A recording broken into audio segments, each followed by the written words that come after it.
Yes. Well, it's pretty close. Supposed to,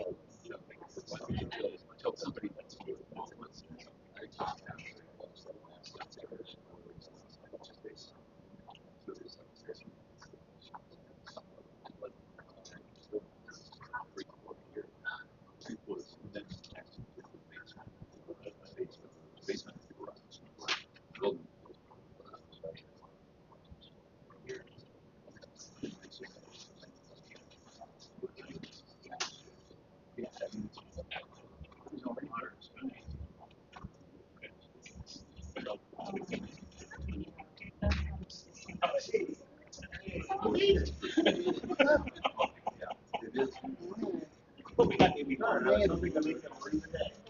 What? I was hoping to make them rude today. They allowed me to worry. I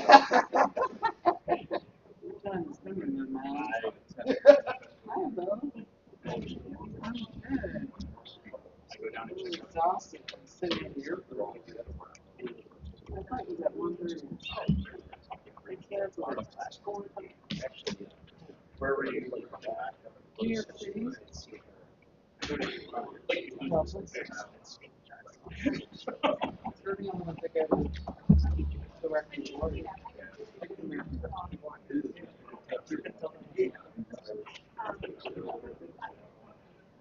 We're going in 2 weeks. Thursday, back Sunday. Where are you going? We're flying. And then you were Flying Frontier. Frontier. Yeah, it was cheap. Like $130 per program. Total. Yeah. Yeah. You know what? It's the Greyhound of the skies. We have flights and we're scheduled to work What show do you see? We are seeing Harry Potter and the Cursed Child. I read it. Oh my God. And it's year one.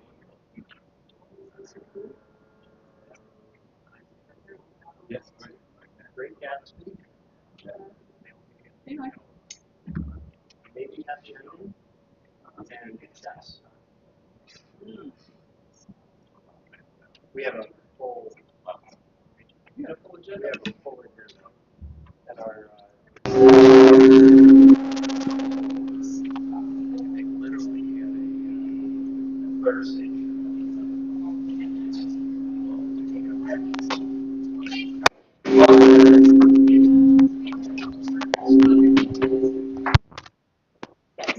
You're so welcome. Thank you.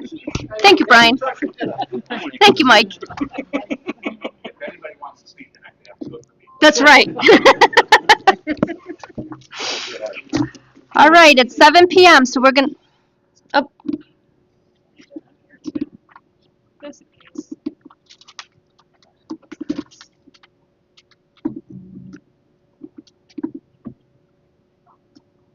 Okay, we're recording? Okay. It is 7 p.m., so it's now time to start our committee meeting for Monday, April 27, 2026. Up first is our Finance Committee. Councilwoman Greenfield. Thank you, Council President. I would like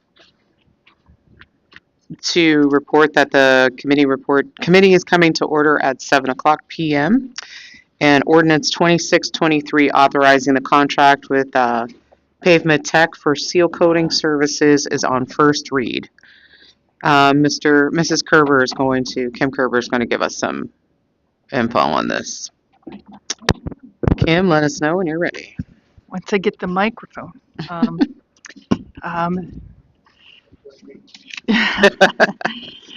you, Councilwoman Greenfield. So this is a project to apply a material called Reclamite. It's an asphalt rejuvenating agent. We are going to apply this to roads that were resurfaced in 2025, 2024, and 2023.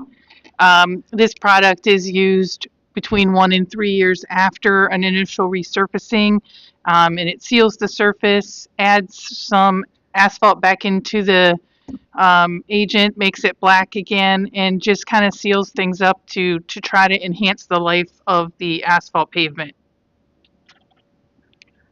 All right, excellent. Um, is there any questions from members of council for Ms. Kerber? Councilwoman Mann? Yes. How does this compare to maybe an asphalt emulsion that is used for sealing asphalt? I mean, I guess it's pretty similar. It's like an asphalt emulsion type product. Okay. So asphalt emulsion products are considered like friendlier to the environment than the old coal tar applications. Oh, this is definitely not coal tar. No, I know. Yeah. I know it's petroleum extracts and distillates and um, I have some concerns about the environmental impacts of these products. There are sealants out there made from plant-based materials. I don't know if there's applicators in the area that use the biodegradable plant-based materials, but are you aware if there are any companies that do asphalt sealing that use those products? I am not aware of any. I haven't heard of any of those products being used. Okay. Um, when we consider these types of applications in the future, can we look into, I know this is kind of late to ask for this, but can we look into whether or not any of the companies that apply sealants use these biodegradable plant-based sealant products? We can look into it, yes. Okay. And see what their effectiveness is. I don't even know if these kind of sealers are effective on an asphalt pavement. Well, from what I've read, they are as effective. So, and what did you call them again? Plant-based? They're plant-based, like they're one of them that's approved by the USDA or FDA. I don't remember, but anyway, it's soy-based, okay. But they are sealants that are biodegradable. And they're friendlier on the environment. My concern is just that these will have persistent pollutants in them, and it's hard to know from the MSDS exactly what kind of potential hazards there are. That's all I have. Thank you, Madam Chair. Thank you, Councilwoman Mann. Any other questions? Councilman Rayleigh. Thank you, ma'am. Engineer Kerber, just a couple questions. Do we do this every year? No, this is the first year that we're doing this on the streets. Okay, why are we starting to do it now? Because we want to try to get more life out of the asphalt pavement surfaces. And this is a product that's been used by Cuyahoga County for several years. And they have had good success with extending lives of pavement, resurfacing and things like that with this product. How many years do we get out of this? Well, normally you would get about 10 years or so out of an asphalt pavement resurfacing.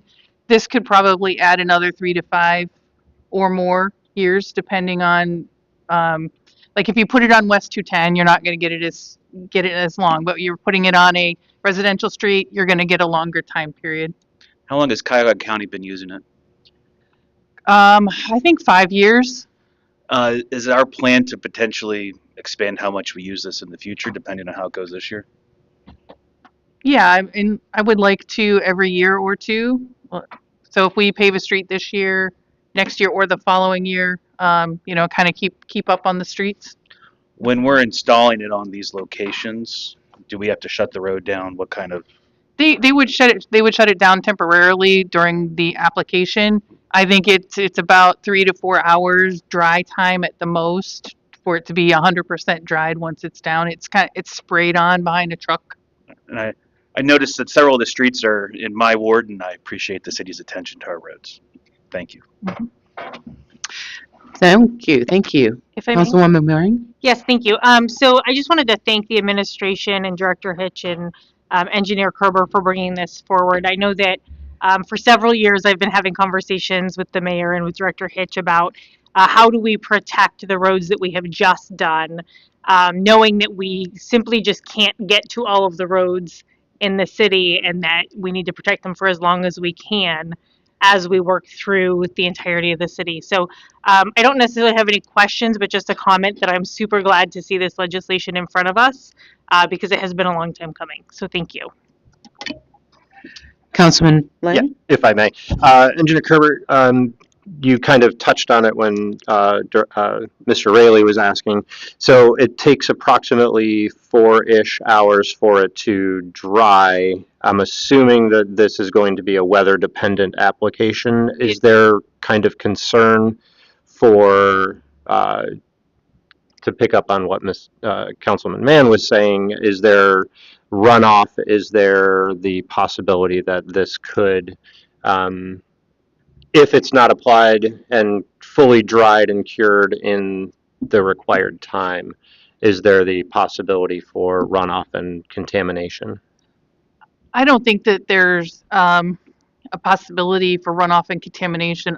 It would be more if it didn't seal or clear all the way, it would get picked up on tires and it would track onto other streets. But they can't apply this below like 50 degrees, and you definitely don't apply it when it's raining. So you do have to have those good conditions to apply it in, and I don't think that we would allow them to apply it otherwise. Okay.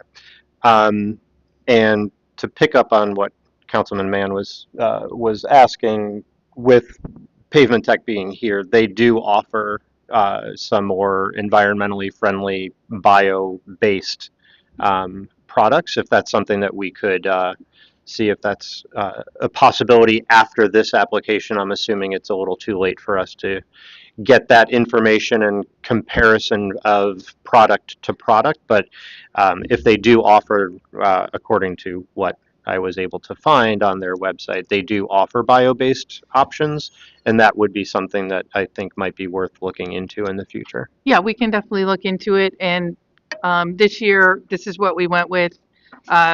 We are on a kind of a critical path Mhm. in order to get on their schedule to make sure we get Yep. it in the weather this year. Yep. So I appreciate it. Thank you. Any other comments from council? Just real quick, I'd like to be joined as a co-sponsor, if I could.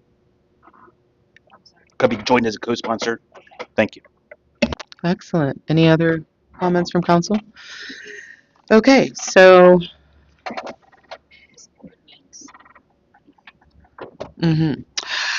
All right, I'd like to move to place ordinance 2623 on second and subsequent third reading. Second. Thank you. Mr. Lang? Yes. Mr. Minnick? Yes. I'll vote yes. Mrs. King? Yes. Mrs. Waring? Yes. Mr. Rayleigh? Yes. Mrs. Mann? Yes. All right. Ordinance 2623 passes 7-0, and it will be placed on second and subsequent third reading. The chair, the Finance Committee meeting has ended at 7:10. Thank you. Mhm. Next up is Local Government and Community Services, Councilwoman Waring. Thank you, Council President. Local Government and Community Services will begin at 7:11 p.m. Thank you, Kim. What I'd like to talk about this evening is Fairview Park Codified Ordinances 111.03, which is council rules. As you all know, we have previously discussed council rules in I think 3 or 4 different committee meetings, identifying sections that we wanted to review in the future for potential changes. And so this evening, what I would like to do, good night, Brian, is discuss all of those sections and kind of come up with what our game plan is on how to move forward. So I wanted to thank Council Clerk Westbrooks for sending all of those back out to you guys last week so that we can have a good discussion on that.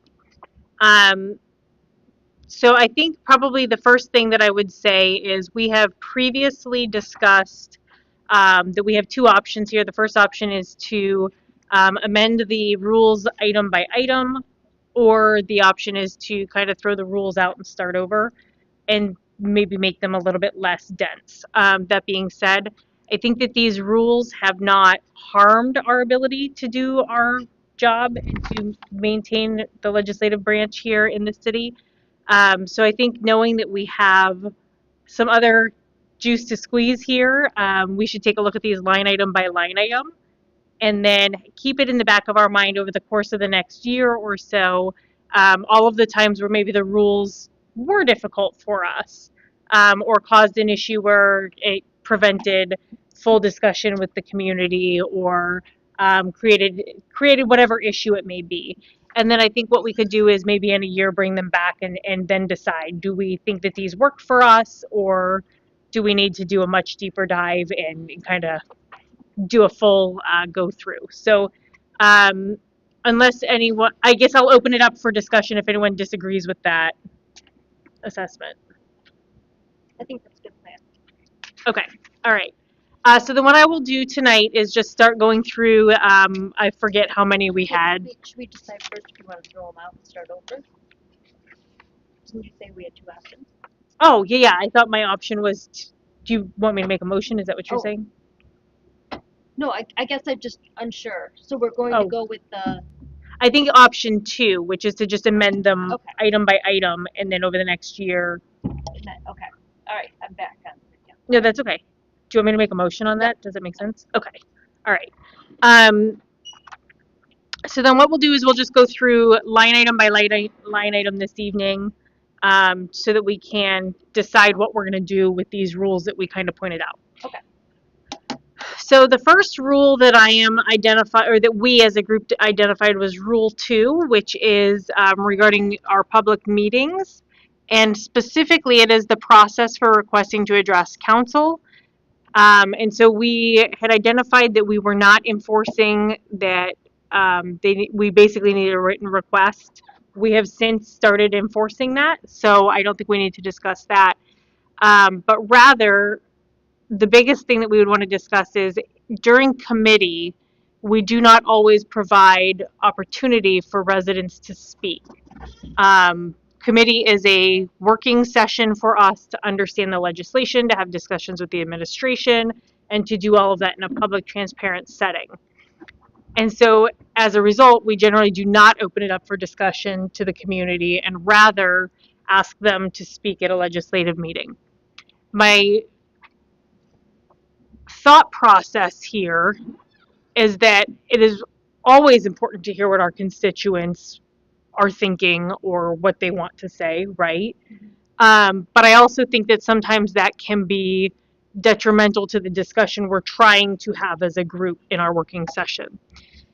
So we have two options here. I think the first option is to say that we are not going to take public comment during committee, and we should probably adjust our rule to say that. Or the second option is that we would put on the agenda for committee, similar to how we have like roundtable and boards and commissions, the ability for people to speak, similar to how we do it during a legislative meeting, that it would be after committee is over, you could provide for a space where people could speak about what was discussed in committee. So not about what's going on in the city, but rather what was discussed in committee. So only those topics. And so I would guess I will open it up to the council for discussion on that. Councilwoman Waring. Mhm. So we are here representing our residents and our community, and I don't think we should limit when they can come and be participatory in the legislative process for the city. So I would agree to add public comment at the end of the meeting. Madam Chair? Yes, please. I also agree that they should not be excluded from speaking at the committee meetings. I would suggest instead to allow comment before we have our discussion. In that way, then, we can hear concerns and consider what is being said by the residents when it comes time for us to debate, and perhaps we can address things. Maybe they're operating under assumptions or don't understand like the rules that the city has to operate under, and we can bring that up then and say, well, yes, this is how this works. So I would say yes, but possibly have them speak first so that we can take that into consideration during our discussions and possibly even address something that was said. Okay. Thank you. So but to further that conversation, if we allowed it before, I'm thinking that like that would be a really great opportunity for maybe when something is on second read and we've already discussed it. But I know that sometimes we have people, when we do something on first read and we have not even discussed it as a committee yet, somebody will come up to the microphone during a legislative and ask us pointed questions about that legislation, and we've not even gone into a working session about it yet. And my only concern would be that are we giving people information, assuming it's first read, to ask the right questions, or would they be developing their questions as we're having discussion? So it can go both ways, and I don't know what the right answer there is. I mean, it could be one or the other.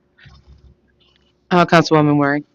Mhm. Also, too, we put out the agenda. They're aware of what we're going to be discussing during our committee meetings. What we discuss may answer their questions as well.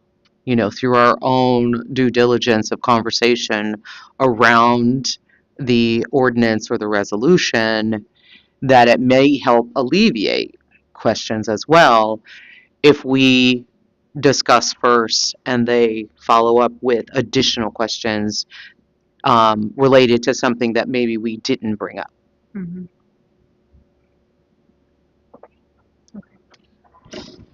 And I think there's a little bit of a chicken and the egg kind of a Yeah. situation with this. I tend to agree that it's in our best interest as a body to allow residents to be heard and their concerns to be aired, and when the cases warrant, their grievances to be heard as well. Um, I I do think as we are advertising, it might be in our best interest to also include in our communications to the public when public comments are open. Very clearly, very upfront at the top and probably at the bottom, and probably in every communication, 5 or 6 different places, to let them know when they will be allowed their opportunity to speak. But also to Troy's point, like, we are here as representatives of our community and our individual wards, and hopefully we're reaching out, or at least hearing and taking concerns of theirs into consideration before we come to our committee meetings. And part of what we're engaging in is based on input and feedback from our constituents. I know that's not always the case, and that's my pie-eyed idealism shining through. But I do feel that more opportunities for the public to speak is probably better. I think I agree. I'm sorry, were you gonna? unless if anybody else wanted to speak first. Okay. Um, so if we allow public comment after the committee meeting, a lot of times, once we're finished discussing, we have a motion to report out the issue and recommend it for second reading or third, whatever. And then that leaves only the opportunity for final discussion before we vote on passage to speak and address any concerns raised by residents if they're not able to speak until after we've already had our committee discussion.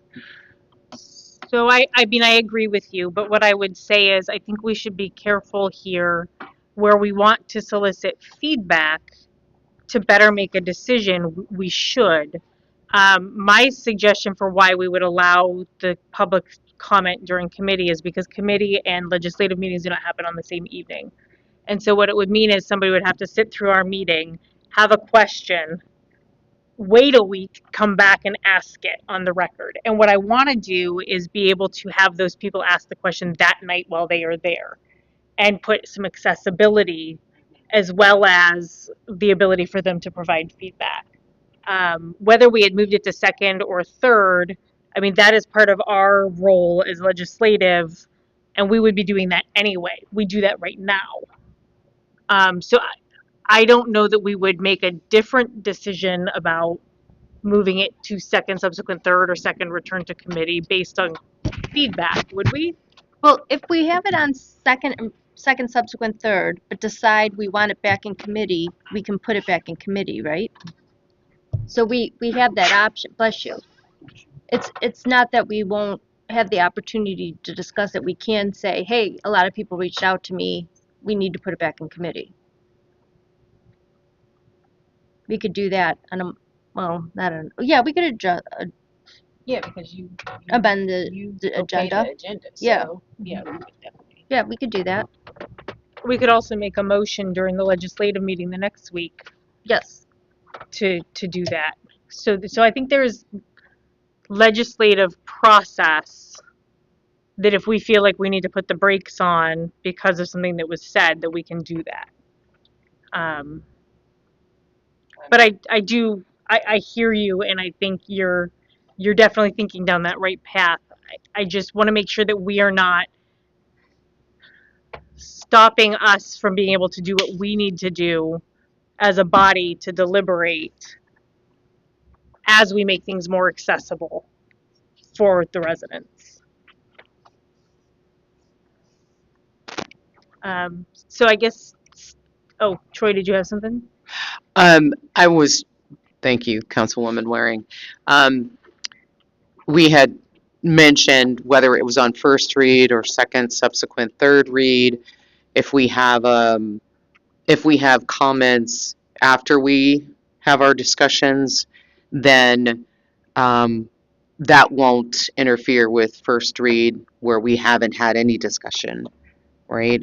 We'll have that discussion, and then it can be followed up with additional questions after the discussion.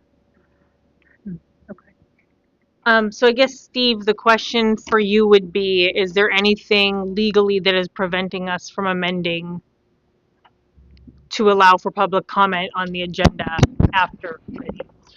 Well, the open meetings law under revised code section 121.22, for committee of the whole type of activities, the only right that the public has is the right to have notice and the right to attend. The purpose of committee meetings are for you to be able to have detailed discussions, evaluate research, and deliberate as to what are pending items that are in your committees as to what the legislation should be, the merits of that. The chair or the president of the council has the ability on a case-by-case basis to open those discussions to take comments from the public.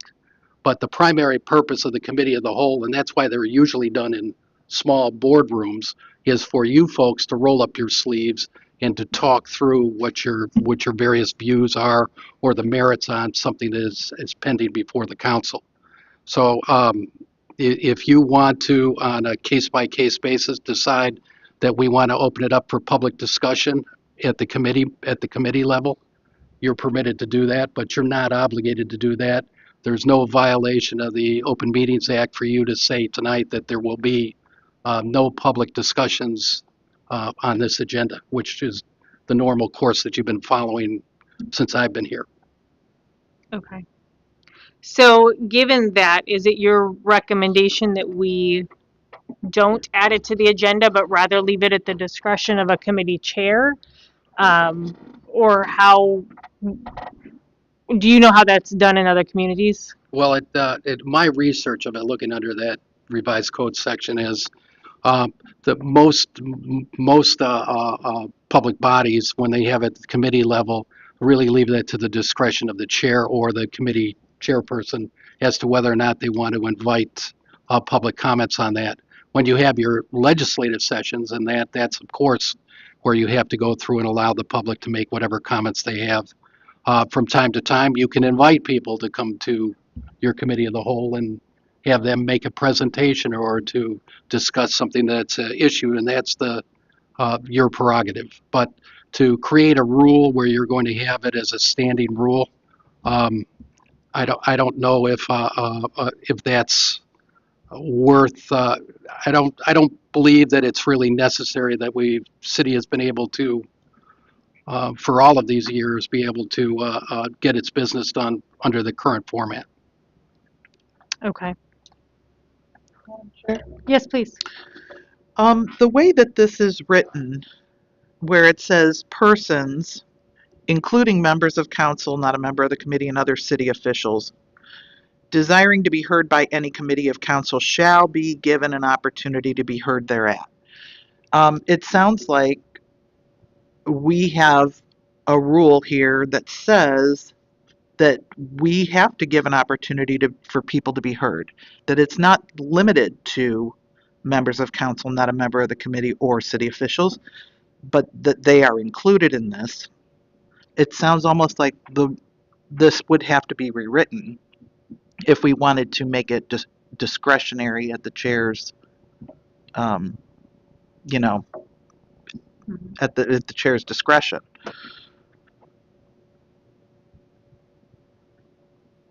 Am I reading this wrong? No, that's the clause that made us come to this. Right. Is that our rule said that we have to recognize somebody who wants to be heard. Right. But that, excuse me if I can, that goes through the legislative process. At the committee level is what I'm speaking to, okay?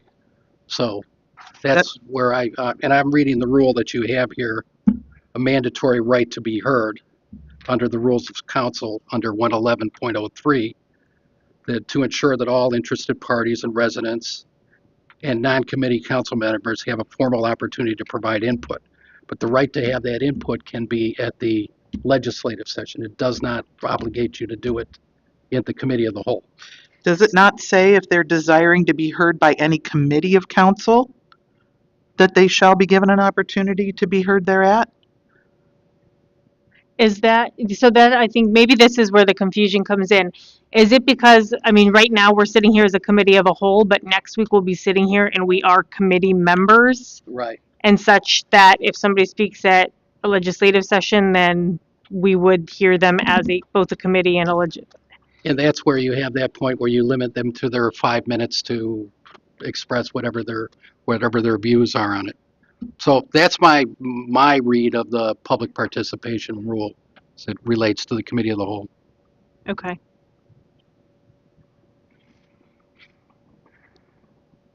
So if we chose to have the discretion for members being heard, or for residents being heard, stay with the council chair, the committee chair, then we would not have to rewrite this rule? Because we're talking about just the committee, not a committee meeting? I think that you would just keep the rule as it is in place right now with the discretion of the chair to open it up for a right to be heard for somebody to enter into the discussion. But the public always has a right to be heard via email or our phones or, Absolutely, yes. yeah, so we are by no means limiting our ability to interact with the public for just Monday nights. Oh, So absolutely. we are available to hear them out. At any time. Yeah. Okay. So at this time, I would entertain a motion for how to move forward.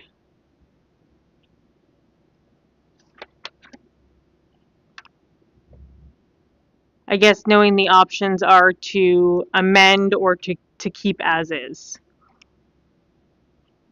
Amended how? To amend it to allow a spot on the agenda versus leave the rule as is and leave it to discretion. Madam Chair, Yes, ma'am. I think if it's so difficult to understand exactly what this is saying, then it needs to be rewritten. It sounds to me like it says, if you desire to be heard by the committee thereat, that you will be allowed to. So if there's a question, it sounds like it's a badly written law and it should be changed. And can I add something too? Yes, please. So in our rules, it spells out the agenda and what's supposed to be on the agenda. So if you state the agenda on there, it specifically states the agenda and spells it out for our legislative meetings, not our committee meetings. So it might be confusing to have that listing and then, that appears somewhere else outside of our legislative meetings. Understood. Okay. So, at this time, then, I will make a motion to ask for Rule 2, specifically 1, 2, 3, the fourth paragraph, beginning persons, including members of council. I'd like to make a motion that we rewrite that to be more clear regarding having discretion to ask for comments in committee.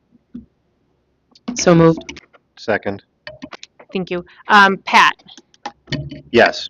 Bill, Yes. Troy, Yes. Bridget? Yes. Sarah, yes. Rick? Yes. Kim? Yes. Okay. Director Dever, could we ask you to take a look at how Sure. to write that more clearly? Yes, I will. Okay. And a motion passed 7-0. Okay. All right. This is gonna take forever, y'all. All right. We might need to break this into 2 different meetings. It's all right. Rule number 3, we had the question about what is a definition of a legal holiday, and should we be checking that against other holidays in the city?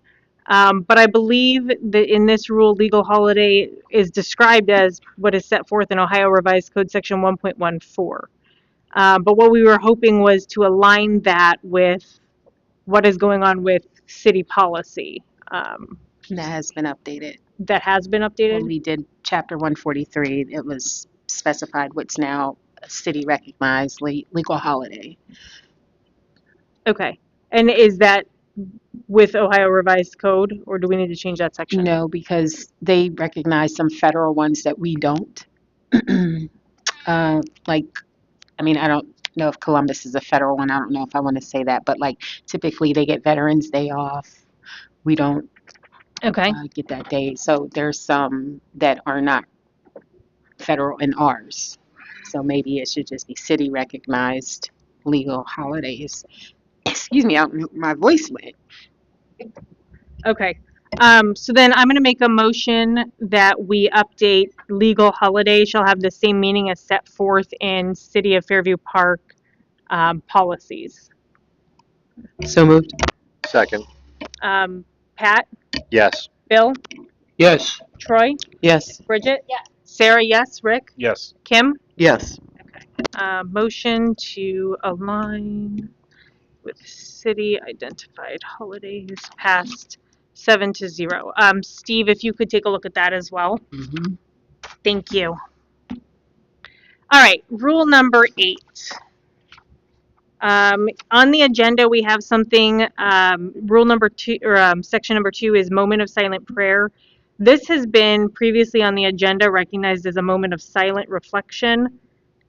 So at this time, I would make a motion that we update 2 from moment of silent prayer to moment of silent reflection. So moved. Second. Pat, Yes. Bill, Yes. Troy, Yes. Bridget? Yes. Sarah, yes. Rick? Yes. And Kim? Yes. All right, let me just make that comment. Motion to update 2 from moment of silent prayer to moment of silent reflection passes 7-0. So we'll need to make that update as well then. Okay. Going to rule 8.4.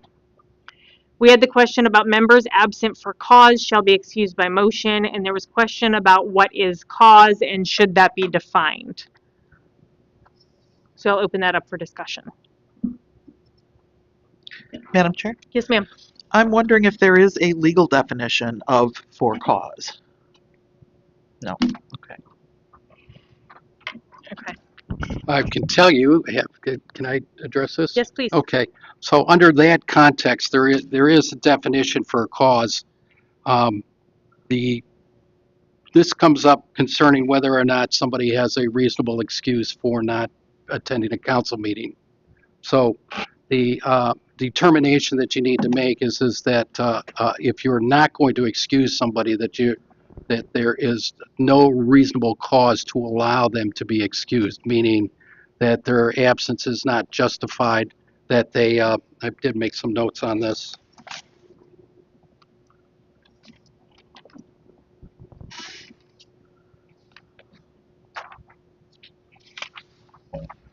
That there's no justifiable excuse, that there's a legally sufficient reason that an ordinary person would find justifiable, and that it should be done on a case-by-case basis. Now, if you have an instance where there is either some malfeasance, dereliction, or that it's unjustified for their absence, then you can find that there is not a justifiable excuse and decline to excuse them from the meeting. Does that give you the direction that you need on that? I think it does. So basically, what this means is we don't get to pick or choose whether work travel is justifiable, or we don't get to pick or choose whether missing 2 meetings in a row is justifiable. What we can basically say is, you know, you are, I would guess, maybe like abandoning your post. Like I don't know what would not be legally justifiable, to be honest with you. Well, if you chose to not attend the meeting and not provide any reason for why you're not attending, that you're unavailable, or that you're in the hospital, or that you're out of town for some legitimate reason, then you, using your discretion as a body, decide whether or not, on your votes, whether or not to determine that that is a justifiable cause for an excuse. So it's the discretion of the body. Okay, so maybe it's a matter of somebody just refuses to tell us why they don't Right, and come. that We would could be then, where you would have the right to vote and saying that that excuse is not legitimate.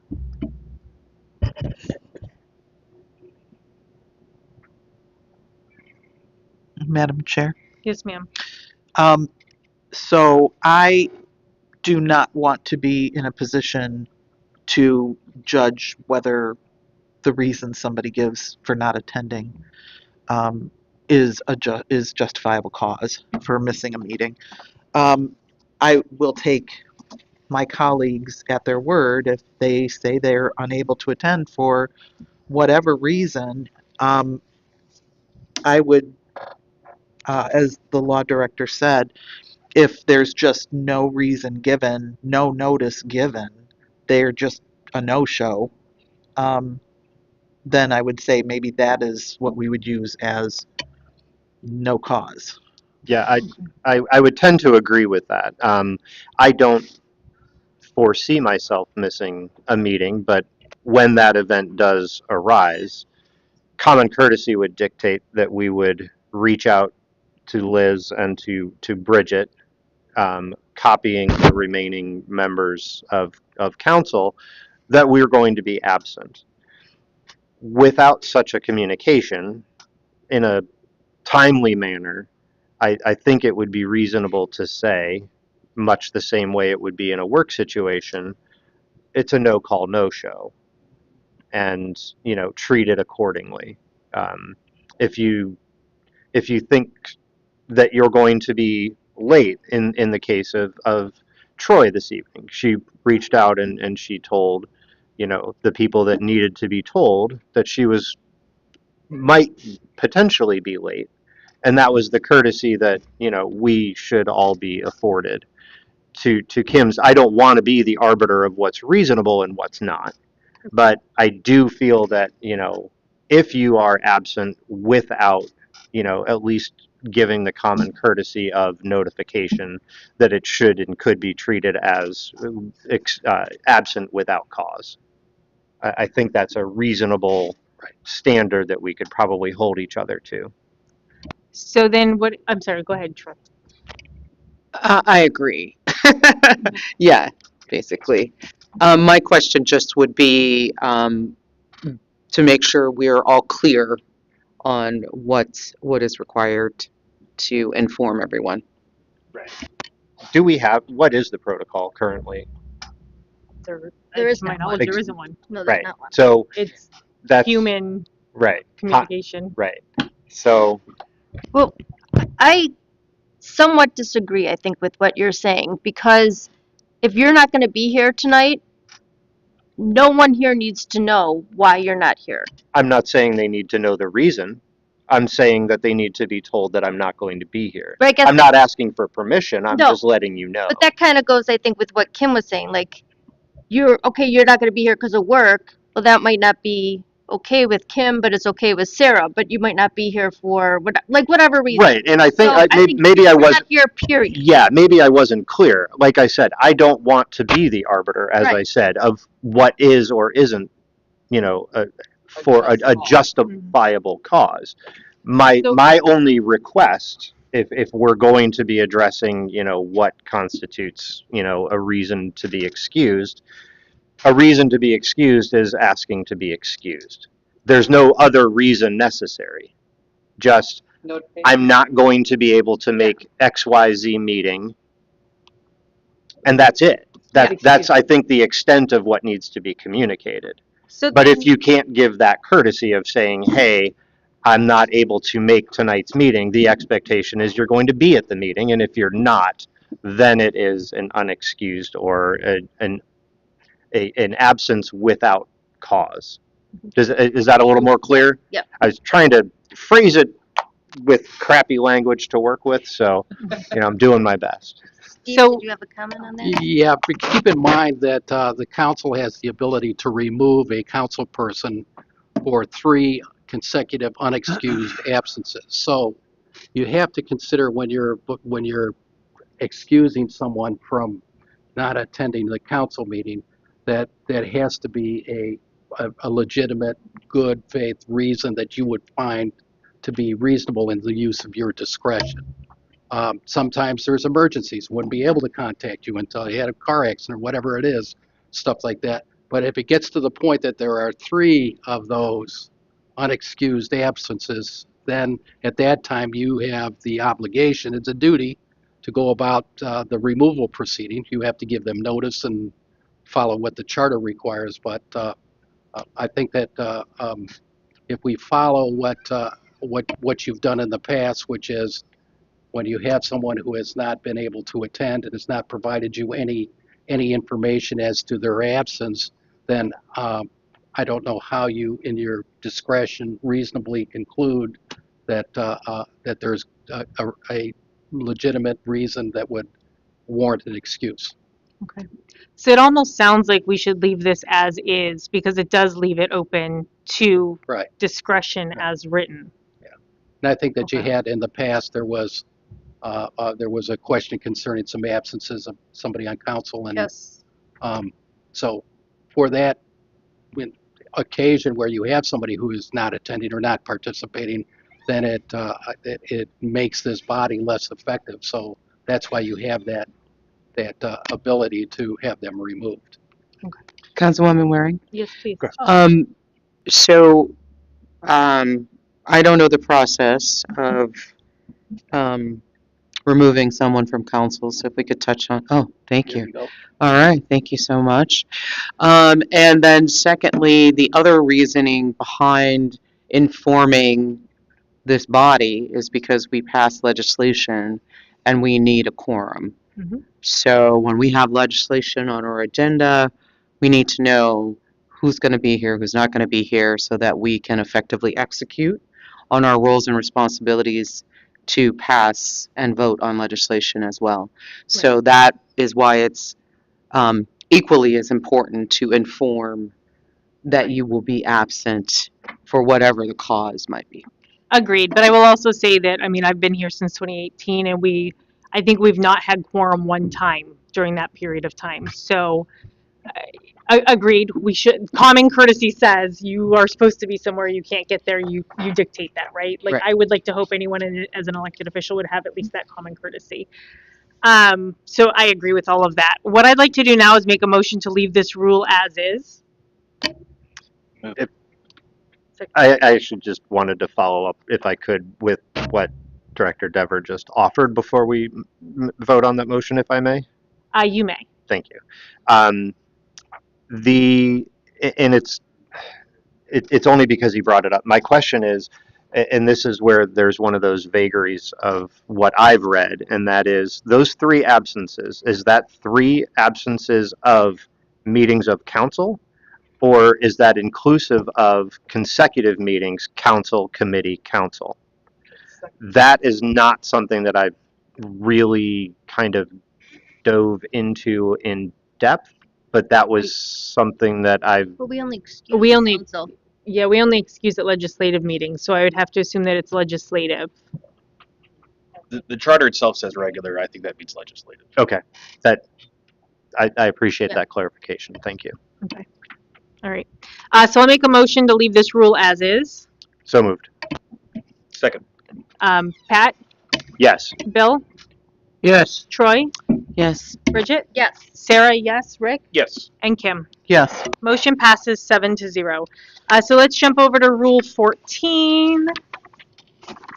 If I can find it. 13, 14. We had questions on A, B, and C. It looked like we thought that there were overlapping committee responsibilities, such as recreation fees versus sanitary sewer fees, and we wanted clearer definitions of those. So I guess, I don't know, I'm going to start with you, Law Director Dever. Did you get an opportunity to take a look at this and see if Sure. there were any recommendations you had? Yeah, well, from time to time, there will be business that the city is considering that will have something to do with finances as well as something to do with recreation, where that you would refer it to both of those committees to be able to address what their responsibilities are on it. So that's not something that's unusual for overlapping committees. And other than that, say for instance, you're going to consider whether or not you have enough money to make an improvement to the Gemini. And their finance committee would have to decide whether or not it fits the financial needs, or the city has the ability to make that kind of commitment. And then another committee, as far as facilities or recreation, would take a look at to decide whether or not the programming is there or is appropriate.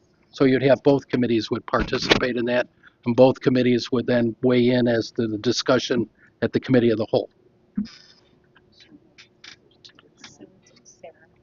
Yeah. Oh, yes, please. Go So ahead. I wasn't here for the discussion, but I'm just thinking through it as I'm dealing with the committees and that they're assigned when we get a piece of legislation. So, for instance, when I got here in 2012 and we were doing Gemini membership, I guess it was still fairly considered new. So that piece of legislation would go to local government and community services, and that the community was a big part of Gemini and how that came about. Now, moving forward, that will probably be in finance because it is a financial thing.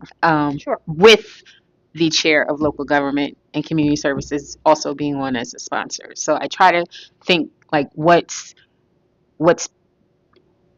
not being most affected, but I guess the priority. So like when we get something for a contract or an agreement, to me that automatically goes to finance, even though it may be for something that ends up being public work. So again, that might be something where EPWPZD gets on as also a sponsor or even a co-sponsor, depending on how it is. Yeah, and then everyone can ask to be a co-sponsor at any point. So just like Rick did tonight. It's just my 2 cents. Okay. Go ahead. Mr. Deaver, did you consider the potential interplay with Rule 54 for a joint committee? For a joint committee, Yes. I'm just reading what I've got from the American Legal Publishing as far as proper way to go forward with this would be to have refer it to both committees. But I'll be happy to look at So Rule 54. referring to both committees, so that would trigger Rule 54, I think.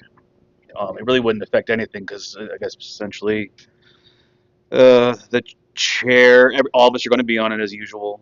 I'm just not sure who the chair is. Mm-hmm. The first named committee will be the chair of the joint committee.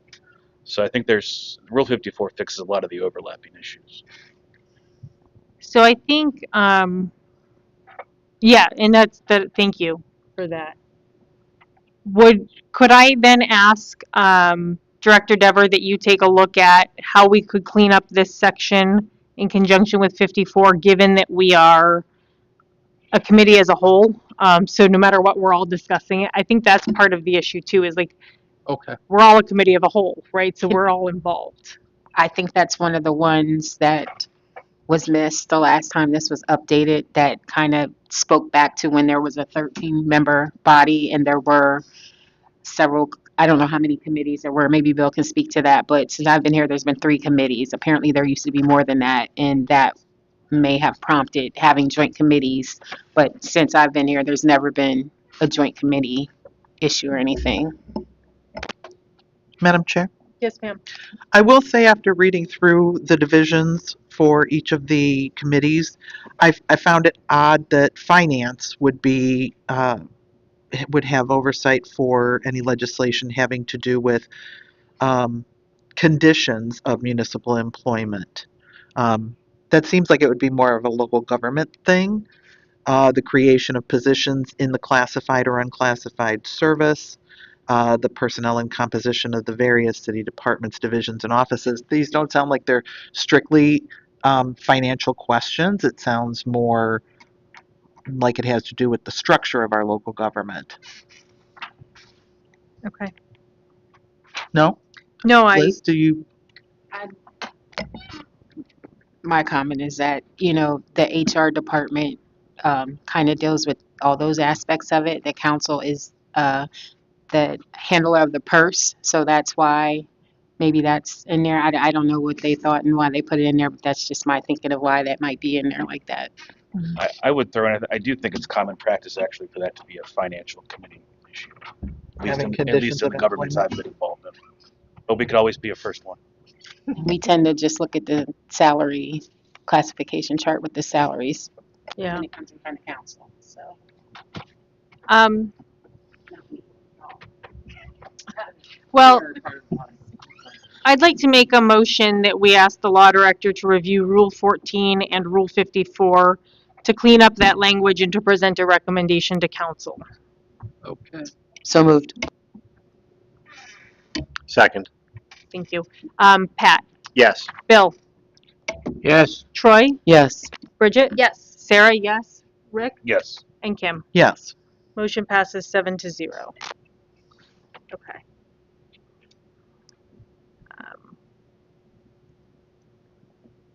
So then let's look at 14D. That refers to the Planning and Design and Rec Commission.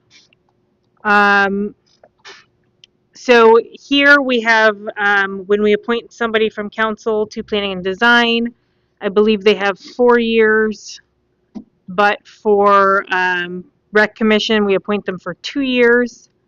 And so we have a mismatch there, and we wondered if we should make them match. And my first thought process is, given that we are now staggered terms, perhaps they should all be 2-year terms, because every 2 years, council has Yeah. potential for at least a couple of turnover spots. But, Bill, isn't the rec commission 5 years? Didn't we just discuss this? I got it down as 5. At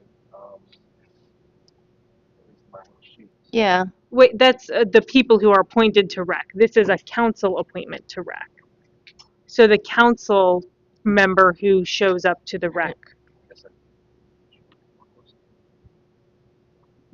So the council member on rec is 2 years. But the rest are 5. Is that what it says? That's what it looks like. Shall Okay. appoint one member of council as a member of the Parks and Recreation Commission for a term of 2 years. Oh, okay, yes. All right, that makes sense then. That's me. Okay. And it would not make sense, I think, to match I that agree. 5 years, because that would No. be longer than the term of a council person.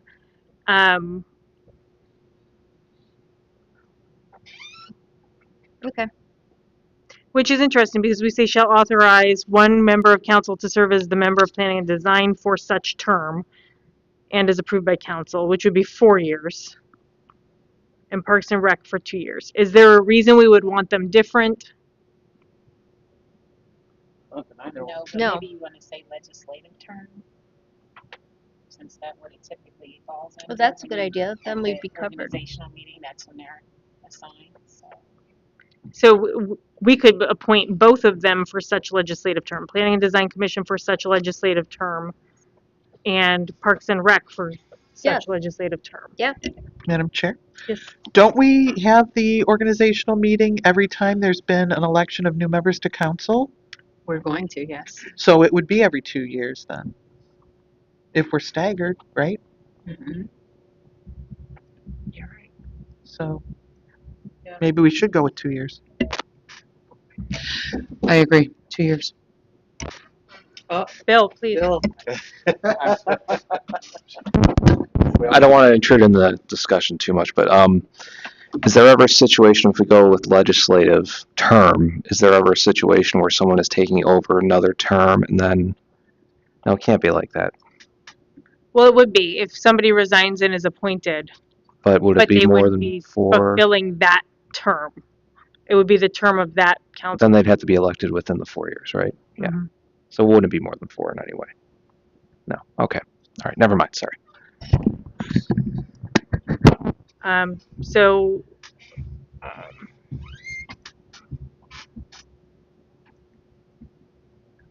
what I will do then, first, let me ask Steve.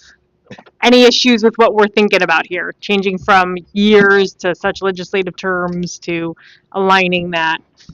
The only thing I would say is on the Planning and Design Committee itself. I mean, that's a important committee for the development of the city because they have certain responsibilities for public hearing and to evaluate projects and things of that nature. So it's probably in the best interest of council to have that continuity in the 4-year term if that's what you choose to do. That would at least eliminate the times where the difficulty of having to fill slots when those terms end, that you'll at least be able to have the planning and design commission be able to continue to function. So whatever way you want to structure that, 4 years staggered, whatever you choose to do, we can put that in there. As far as the other the rec commission or whatever, 4 years, if you want to do that as well, you have the power to change that as well. We can make it that way. At least then you'll have the ability to consistency in what you're doing. Okay. If we were to say for such legislative term, is that the 2 years between elections, or is that for the entirety of the term to which that person? So, like for instance, my term that I'm serving right now is a 4-year term, but 2 years into my term, Mhm. it will be a new body of council, right? So that legislative session. If we were to say such legislative term, what does that address? My legislative term or the like? I mean, that's the term of the council is, you're asking as the council as a whole, when you have these staggered terms that you're all serving on. It seems to me that once you make the appointment, if it's a 4 years, regardless of when your term should end, that the 4 years would run from the time of the appointment all the way through. Am I answering your question? Well, but so the 4 years is an assumption based on the fact that we wrote for such term. And back when these rules were written, all of council served a 4-year term together. We were all elected together. And then we would all be up for election together. So the staggering is new since these rules were last addressed. So I guess that there is an ambiguity in that. We would probably have to work through that to figure out how to make it work, that this rule was never changed when you changed the terms of council. Is that correct? Correct. Yeah. So why don't we take a deeper dive at that? Okay. So I'm sorry. Can I just be recognized one more time? yes. My only thought on that is, well, okay, so let's say you have someone resign or pass away, and you have to have someone appointed. Is that a new term of council as a whole because you have a new member? I mean, honestly, I think the 2-year thing, unless there's a negative to go with it, having the choice of recirculating people is probably a good thing, but you could still keep the same personnel. You just revisit it every 2 years. But so let's go back to when I was appointed. I was appointed with 1 year left on the term. If you had appointed me for 2 years and I had lost my election, I would still be appointed fair. but not an elected official, Yeah. right? So you can't really do it based on, in my opinion, you can't really do it based on years. You have to do it based on serving when you are serving. So it has to either be tied to the individual seat's term or the term of council as a whole. I'd say the seat, honestly. In my opinion. Madam Chair? Yes. Maybe the language we go with is that the assignments are until the next organizational meeting. There's provisions for if somebody resigns or moves out of the city or whatever causes them to lose their seat, where their vice chair moves up into the chair position for that committee. And there are certain committees that dovetail really well with some of these board and commission assignments. For example, environment, public works, planning, development, design, all that. It goes well with planning and development committee. Local government, the school board falls under your purview, and you are on that. You are the liaison from council for the school board. Those kind of things go well together, and so every 2 years when we have an election and we have an organizational meeting and council president can make assignments, I feel like it's a chance to reassess the current makeup of council, whose skills are best suited for which committees and which boards and commissions, and they can be assigned appropriately. It gives the president the ability to exactly play towards everybody's strengths, and that's my recommendation is maybe assign until the next organizational meeting or whatever caveat for So unless there's an opening or some kind of I open seat. think I 100% agree with where you're going. But I worry about tying it to an organizational meeting because, for instance, if Council President Kilbane had resigned in July, we would have had to host a new president, new organizational meeting in July, August, right? It just so happened that it was at the end of the year that it aligned with what would have been our normal organizational meeting. But what you're essentially saying is to tie it to the legislative term of the body. So every 2 years, we start a new council term, council as a whole term, which would then necessitate an organizational meeting. Wait, why? Why did we have to have an organizational meeting when we lost Council President Cobain? Wouldn't we have to as a count? I mean, We do it the first of the year every year, right? we do it at just, would we not do one? I mean, and it states that it's supposed to happen after the municipal election. Right. oh, okay, then maybe I'm incorrect in that. Okay. Okay. Oh, then maybe we could tie that. Why don't we do this? After every election, you would do it. That's it. Okay. I'm going to make a motion to ask Director Dever to review and recommend how to phrase this based on the idea that we would want to do it after every municipal election. I'd like to make a motion to ask Director Dever to review and recommend changes based on reappointments after every municipal election. So moved. Second. Thank you. Pat, Yes. Bill, Yes. Troy, Yes. Bridget, Yes. Sarah, yes, Rick, Yes. and Kim. Yes. Awesome. All right. Thank you. So then we're going to jump to 14E. Okay, that sounds good. Okay. And then this talks about clarification on circumstances preventing a member from voting, and the current structure has all members serving on all committees. So here we had talked about any member shall continue as a member of each committee for the term of council, but may be removed therefrom by the president of council upon recommendation for failure attending members of committee without cause, blah, blah, blah. And so the thing is, as a council of a whole, we really cannot be removed from a committee. So I guess, I mean, Bridget, I don't think you could sanction me and say, Sarah, you're never allowed to show up to the finance committee again, right? Like, Right, because we are council as a whole. So That might be one of the ones from when we used to have a bunch of committees, yeah. I think so. So what we would want to talk about is, I mean, Steve, is this a rule we can just get rid of? Is that true?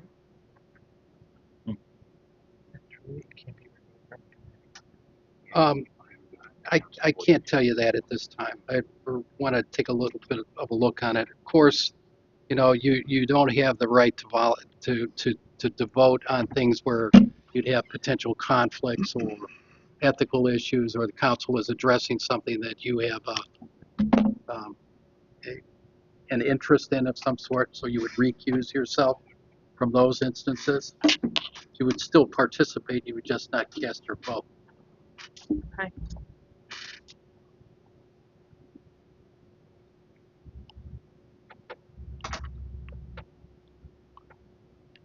Madam Chair? Yes. So to be clear, what you're saying is that um, because every member of council sits on every committee, that if we for some reason wanted to remove somebody from a committee, we would be unable to do that because our rules say that every member of council is on the committee, and so they would be removed from council if we voted to remove them? I Is that think what I'm hearing? I think the issue is we really can't vote to remove them from council without missing 3 rule and going through that whole process, right? Or No, not Um, from the council. I'm not talking about removing them from council. I'm talking about removing them from one of our standing committees.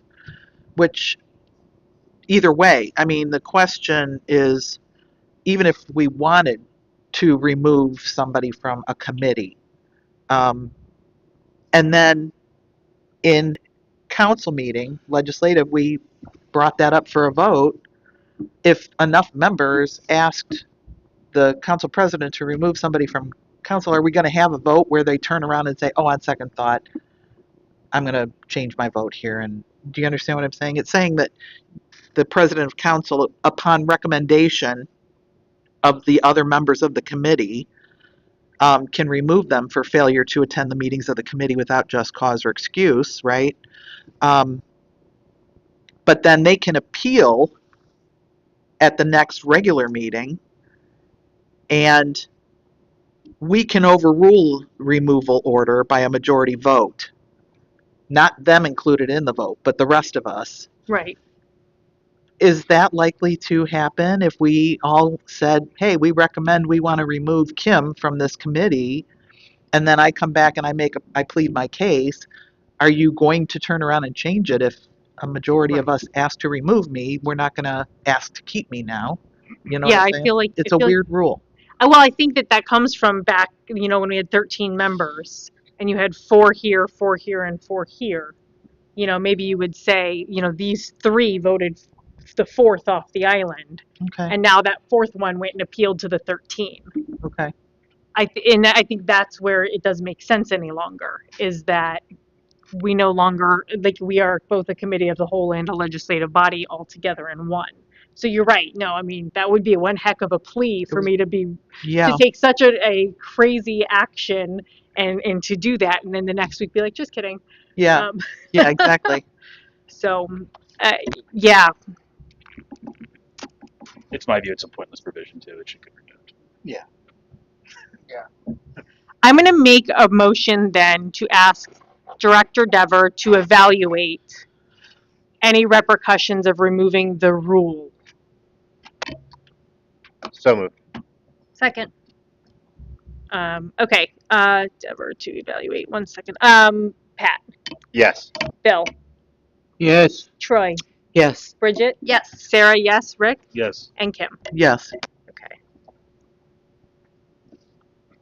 Okay. This motion passes 7-0. And let's move on to Rule 15. This one, the questions that we had were, should we update the notice requirements to reflect electronic communication? And should we consider adding attendance lists to committee reports? I believe, I want to address the committee reports part first. So it says, all committee meetings shall be open to the public, and a record of the attendance of members of the committee and the action taken thereat shall be kept by the chair of the committee in a report provided for that purpose. Such report shall be kept on file with the clerk of council and open to inspection as all other public records, but a report of attendance shall not be included in the report made pursuant to Rule 17. And so I think we have all sort of started adding, here are all the people who were present during the meeting. But I guess my question would be, why are we keeping the record of attendance from the chair in a report, but we're not including a report of attendance? Does that seem like it's Right. fighting each other? May I? Yes, please. I think that you have to have the quorum issue, so that's the purpose for to register the attendance. And then the rule itself, as far as not including the attendance report into the report of the committee, I understand that. So you have the obligation to show that your proceedings are going in appropriately, that you have a legitimate quorum. The only way you can do that is to call the roll. You maintain the roll, but you do not have to, or are not required, or and I think language also indicates that you will not put into your reports who was in attendance as far as the council. That's the way I read it right now. So we need to stop putting who is in attendance into our report based on this rule. I don't see the necessity for you to continue to do that and just put the report as far as what the activity was and what the discussions were and that and leave it to the just to keep the role that's maintained by the clerk of council. Okay. I would just say maybe an exception to that is like for tonight when we were actually going into an executive session and you have to do the roll call and have a quorum voting to go into that executive session. So that's the only instance I can see where you maybe want to put how many and whose name with the roll call vote for that. You have to have a roll call to go into executive session. But that wouldn't be in a committee report. That would just be, because, I mean, who do we report in committee based on that? Committee of the whole. But I never say who voted what for the executive. No, but I mean, I guess it's implied when you announce at the end of our council meetings that we held an executive session. So, I mean, guess keep it personally, but not, it doesn't Doesn't have to necessarily, be you don't report who was in the executive session. You just No. report out that we had an executive session. Madam Chair? Sarah, Mayor, Oh, sorry. Oh, go ahead, Council President. Steve, I was wondering, since we now are streaming our meetings and we have the audio recordings as well, do we still have to have reports at our meetings?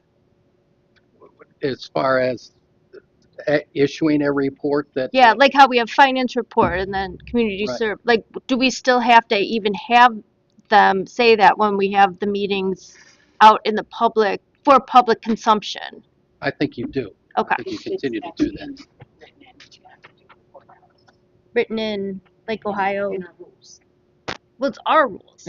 So we could change that rule. It's not an Ohio revised code rule.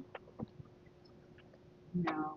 I don't, No, Some it's of, just, some of these rules that you have here go way back. I mean, they're okay. years and years that have been in place. So unless there is some overwhelming reason why you want to change those, or it's going to give you additional efficiencies for the random times that it shows up that it's an issue, I think that you Okay, maintain then what you're doing. if we don't have to have then attendance in the reports, we also probably don't have to go through and say, Councilman Lang asked XYZ and the mayor responded this. And then Councilman Minix asked this and then we said this. It could be much more general and overview.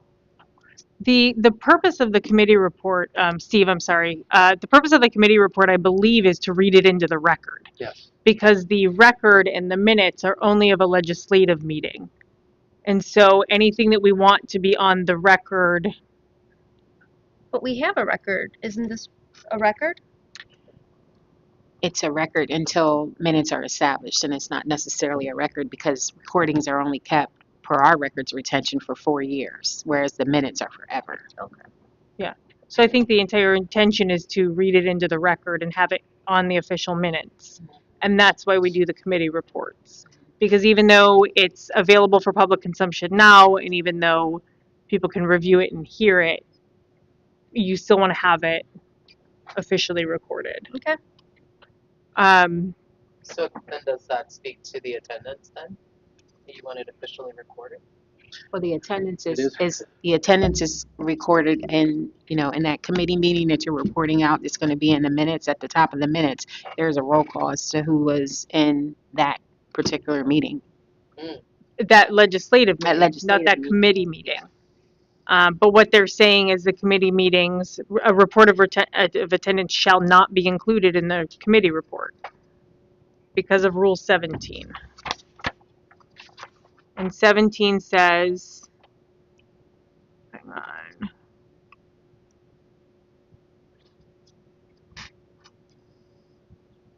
Where does it relate to it?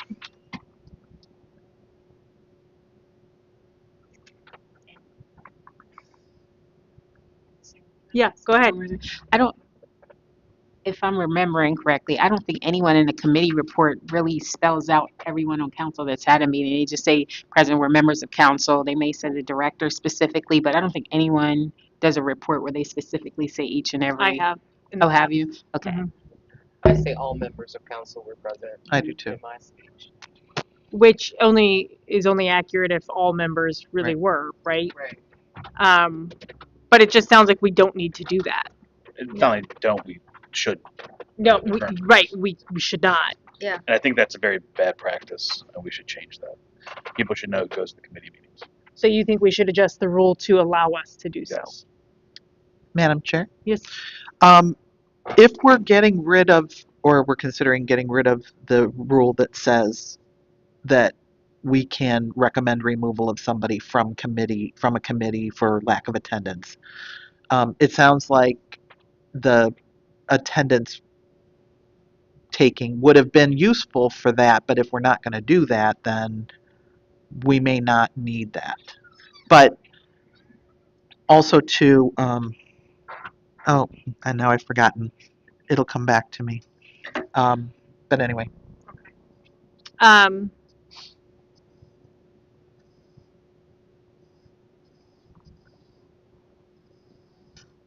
Was there anything in Rule 17? I didn't see anything, but I mean, that's a real quick read. So why don't we do this? Let's table 15 for right now, so that we can come back, because we're not going to get through all this tonight anyway. Probably 8:30. I think Sounds like a good plan to me. I think it may. I mean, we're not even halfway through, right? So let's be respectful of everybody's time. An hour ago. So let me do this. I'm going to make a motion for Director Dever to. No, wait, hang on. This is not on Director Dever. Let me rethink this through. I'm going to make a motion that we table this rule until the next discussion, so that we can have further discussion on it. So moved. Second. Okay. Pat, Yes. Bill, Yes. and Troy. Yes. Bridget? Yes. Sarah, yes. Rick? Yes. And Kim? Yes. Okay. So we'll take a look at this. Motion passes 7-0. We'll take a look at this the next time we get together, regarding the attendance and Rule 15. And what you also say, it passed 7-0. Right. It just doesn't talk about who the one or the, okay. But it does give an idea of attendance. Madam Chair? Yes. I remembered what I wanted to say. Oh, please. Yeah, I know that we're only required to report on motions, actions, things like that, but I find when I've asked, why did they pass, what was the discussion when they made this law? And that is, so I do include questions and discussion. It shows intent for when somebody wants to look back on this in the future, and they can see what our purpose was. So I know it's not required, and I know that the reports can get kind of lengthy, but that is why I include a lot of the discussion. Thank you. Okay, so let's jump to Rule 16. There is a line in Rule 16 under Rules of Committee that states any person may tape a committee meeting providing the person has first notified the committee.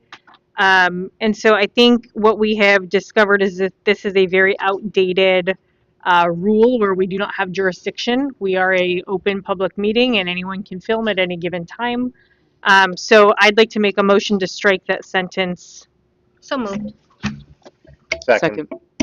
Pat, Yes. Bill, Yes. Troy, Yes. Bridget, Yes. Sarah, yes, Rick, Yes. and Kim. Yes. All right, let me put that down here. Motion to strike, any person may tape through notified the committee, passes 7-0. Okay. So then, Rule 17. Let's get into it. This is the one about automatic discharge. And I think we had a bit of discussion and confusion about this the first time that we had read through it. So let me see if I can find. Okay. So it says, notwithstanding the provisions of Rule 55, any ordinance, resolution, communication, petition, or other matter which has been referred to a council committee shall be automatically discharged from the committee at the adjournment of the 18th regular council meeting after the date referred to council committee, and shall be deemed as recommended by the committee. And so the question here was, does that mean that the item moves to the floor, or does it mean that it is killed?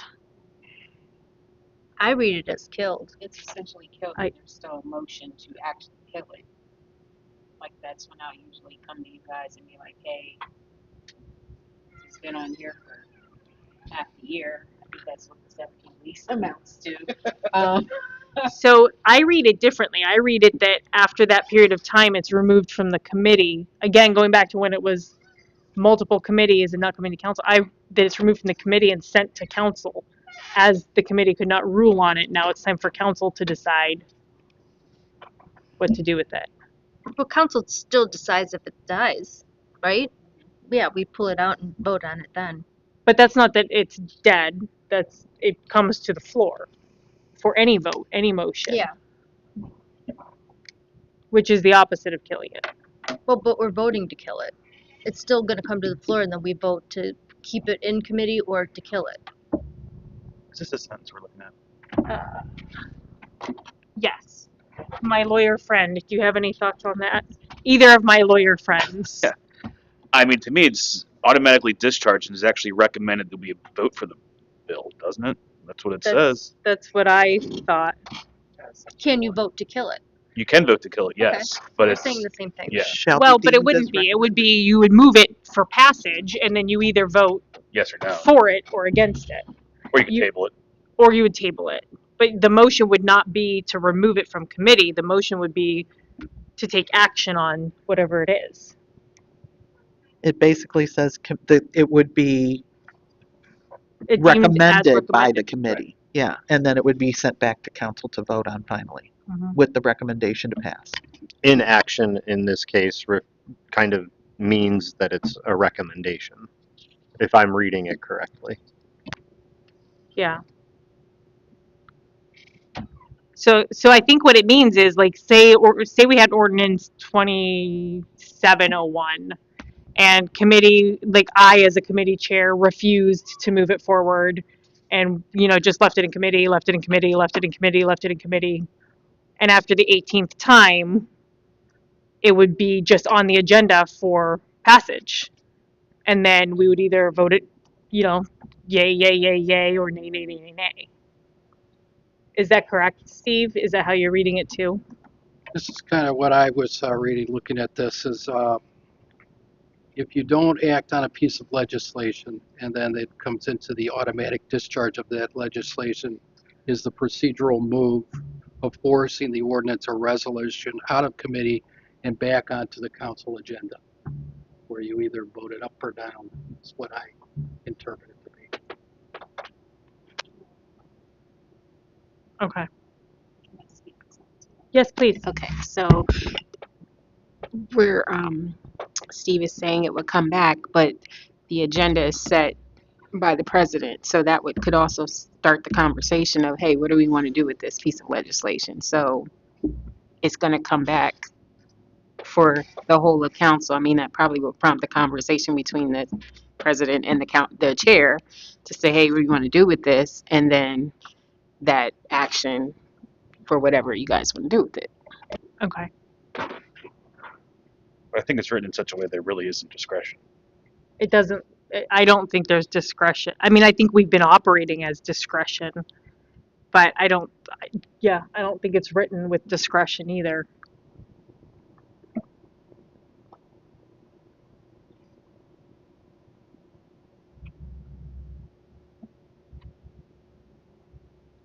So then we also have to review it in conjunction with Rule 54 as well. Can we put this on a further research issue on this one, please? Absolutely. I'd like to make a motion to ask Law Director Dever to research this rule and come back with a clarification as to what that sentence means procedurally and a recommendation on whether or not it needs changes. So moved. Second. Thank you. Pat? Yes. Bill? Yes. Troy? Yes. Bridget? Yeah. Oh, Bridget? Yes. Sarah? Yes. Rick? Yes. And Kim? Yes. Motion passes 7-0. I don't remember my name anymore. Yikes. Review for clarification and recommendation. And that motion passes 7-0. Okay. What time is it? It's 8:30. Guys, it's 8:30. I think right now would be an appropriate time for us to say we have made some headway and let's save it for the next committee meeting. So I'm going to make a motion to return Fairview Park Codified Ordinances 111.03 Council Rules to committee. So moved. Second. Pat, Yes. Bill, Yes.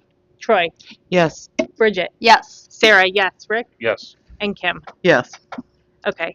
Local government and community services ends at 8:29 p.m. Thank you all for working through all of that. Yes, thank you. Next Thank up you, is Chair. boards and commission reports. Do you have anything, Pat? Nothing tonight. Okay, Bill? Thank you, Council President. The Board of Control met this morning, April 27th, 2026, at 10 a.m. in the Fairview Park Community Room, second floor of City Hall. All members of the board were present. Also present was Henry Chaskey, Executive Assistant to the Mayor. Two items were discussed. Item 1, Mayor's Office is requesting $16,427.96, adding $1,478.90 for yearly subscription to Brivo and Eagle Eye to open purchase order of $14,949.06.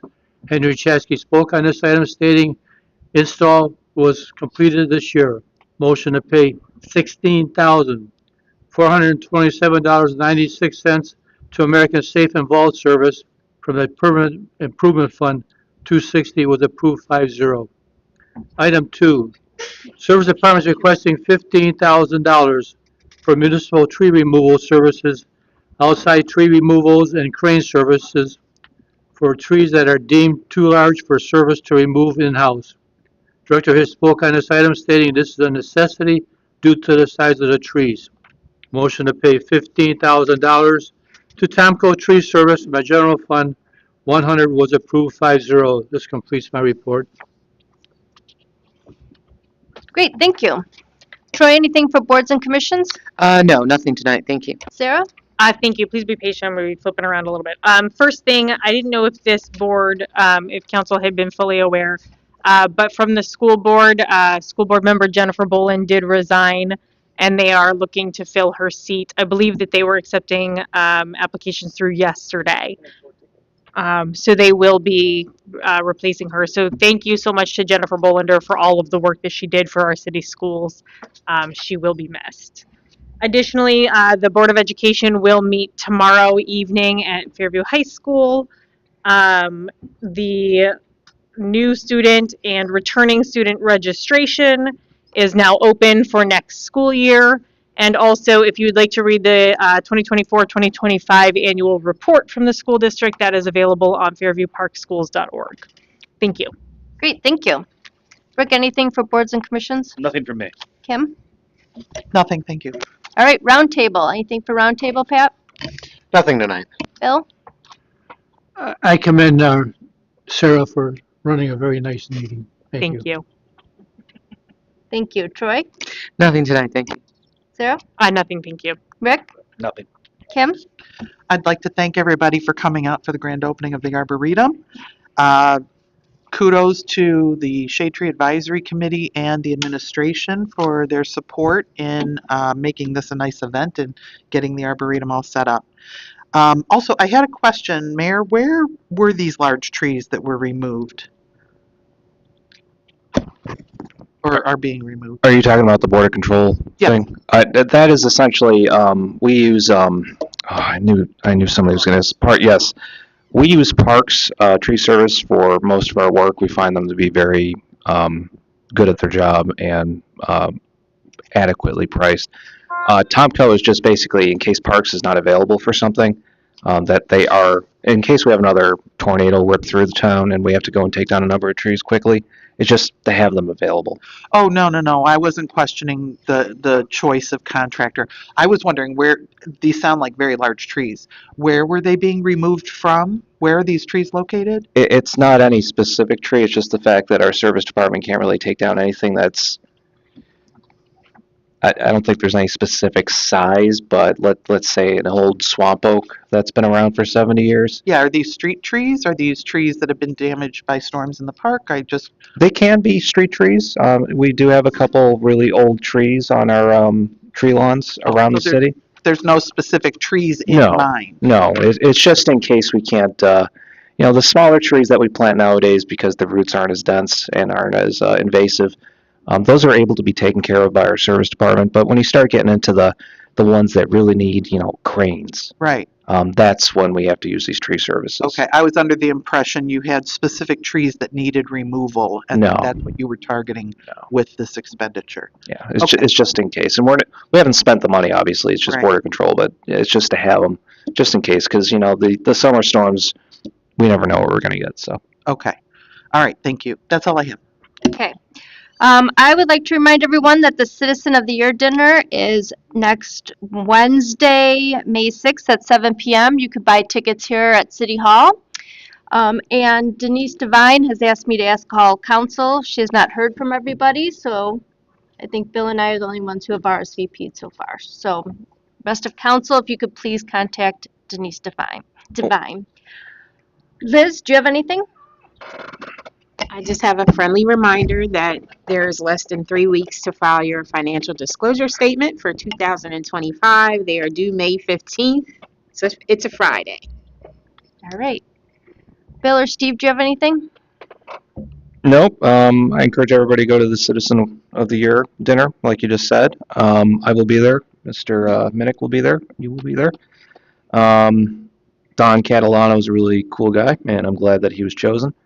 And also, there are plenty of baskets to win because everybody is asked to bring a basket for the raffle. So I will be bringing lots of booze in mine. So in case you want lots of booze, it'll be there. All right. All right. Well, I'm going to move to enter into executive session for the per Charter Article 15, Sections 3, conferences with an attorney for the public body concerning disputes involving the public body that are subject to pending or imminent court actions. So moved. Do I have a second? Will the clerk please call roll on the motion? Mr. Lang, Yes. Mr. Minnick, Yes. Ms. Greenfield, Yes. Mrs. King, Yes. Mrs. Waring, Yes. Mr. Raley, Yes. Mrs. Mann. Yes. Motion carries. Council is now in executive session and we invite Director Dever to join us. Is the mayor coming? No. Fair enough. Like, I don't want to. We need him? Take me with you. I don't think so. I just wanted